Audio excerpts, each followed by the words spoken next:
چونکہ وقت آیا ہے تو میں یہ گزارش کر دوں، آج فتنے بہت ہیں، فتنوں سے بچنے کا جو طریقہ رسول اکرم صلی اللہ علیہ وسلم نے دیا ہے، ان طریقوں کو اگر غور سے پڑھا جائے تو اللہ کے ذکر اور قرآن سے بڑھ کے کوئی طریقہ نہیں۔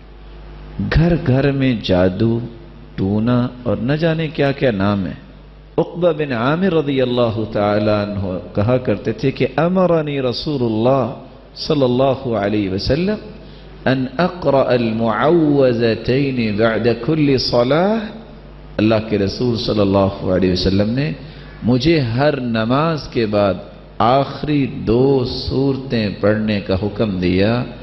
جو شخص وہ شام کے اذکار کرتا ہے اور پھر ہر نماز کے بعد اذکار، اور اس روایت کی روشنی میں ہر نماز کے بعد آخری 2 سورتیں، اللہ کی رحمت اور اس کے فضل سے نہ اس پہ کبھی جادو ہوگا نہ کبھی ٹونا ہوگا۔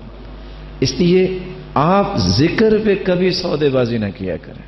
اور حیرانگی ہوگی آپ کو یہ بات سن کے، امام ابن تیمیہ رحمۃ اللہ علیہ، ہم نماز پڑھتے ہیں نا، تو نماز کے بعد حالانکہ نیکی کی غرض ہوتی ہے، محبت ہی ہوتی ہے، ایک دوسرے سے سلام کرتے ہیں، آکے چلو جی کوئی معزز آدمی آیا، ان سے کوئی سلام کرنا چاہتے وہ اپنے منہ پہ ہاتھ رکھ لیتے، کیونکہ اس وقت سنت کیا ہے؟ ذکر کرنا، سلام لینا نہیں ہے۔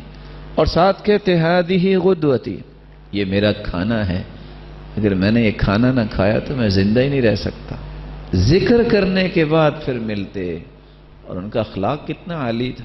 اس لیے نماز کے بعد ذکر پہ آپ کبھی کمپرومائز نہ کیا کریں۔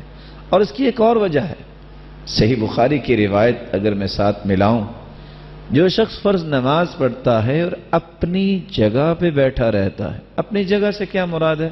میدان فی مصلی، جہاں اس کے قدم ہے، جہاں اس نے سجدہ دیا، یہ جگہ اس کی ہے، اپنی جگہ پہ بیٹھ کے ذکر کرتا ہے، اللہ کے نورانی فرشتے اس کے لیے 3 دعائیں کرتے ہیں۔ پتہ ہے ان فرشتوں کی تعداد کتنی ہے؟ دوسری صحیح بخاری کی روایت ہے کہ ان للہ ملائکۃ سیارۃ فضلا، اللہ کے کچھ موبائل فرشتے ہیں جو ہر وقت زمین میں گردش کرتے رہتے ہیں، یبتغون مجالس الذکر، اور وہ اللہ کے ذکر کی مجالس کی تلاش میں ہوتے ہیں۔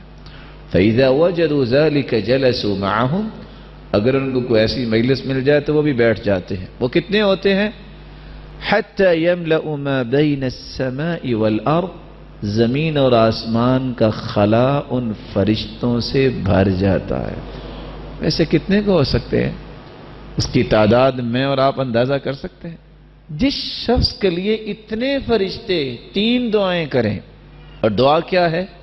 اللہم اغفر لہ، اے اللہ اس کو معاف کر دے، اللہم تب علیہ، اے اللہ اس کی توبہ کو قبول فرما لے، اللہم ارحم، اللہم اغفر لہ، اللہم تب علیہ، اللہ اس پہ رحمت کی برکھا برسا دے۔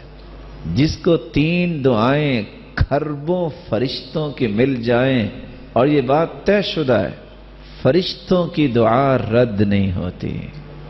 کائنات میں کوئی ایسا شخص نہیں ہے جو یہ کہہ سکتا ہو کہ میری دعا رد نہیں ہوتی، لیکن فرشتوں کے بارے میں قرآن نے کہہ دیا ہے۔ کیوں رد نہیں ہوتی فرشتوں کی دعا؟ کیونکہ فرشتے کسی کے لیے دعا اس وقت تک کرتے ہی نہیں جب تک اللہ کا حکم نہ آ جائے، اور اللہ رب العزت اس وقت تک فرشتوں کو دعا کا حکم دیتے ہی نہیں جب تک اپنے بندے سے راضی نہ ہو جائے۔ اس سے بڑا سعادت مند کون ہے کہ جس کے لیے کھربوں فرشتے دعا کریں اور وہ نماز پڑھنے آیا ہے اور 3 دعائیں قبول ہو جائیں، تو اس سے بڑا کوئی سعادت مند ہے؟ تو میں ادباً پھر گزارش کروں گا کہ آپ نماز کے بعد ذکر کیے بغیر اپنی جگہ سے نہ جایا کریں۔ ایسا ہی ہوگا انشاءاللہ۔ اللہ آپ سب کو عزت سے نوازے اور برکتوں سے نوازے۔